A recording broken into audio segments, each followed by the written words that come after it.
немножко этот объект упустили, и он стоял до прошлого года. Как бы в запустении это. Объект очень уникальный.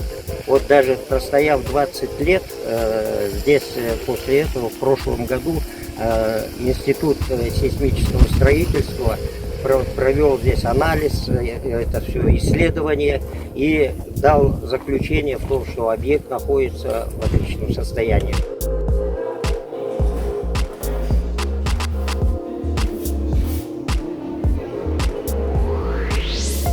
Но Владимир Владимирович сказал, что из государства денег нету, и мы провели тендер, 38 миллионов сомов собрали, себестоимость, представь себе, 1,8 миллиардов сомов.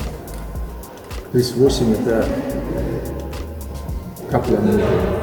И некоторые тоже спонсоры помогли, и я не скрываю, я обратился к двум моим сыновьям, которые владеют пансионат Париж.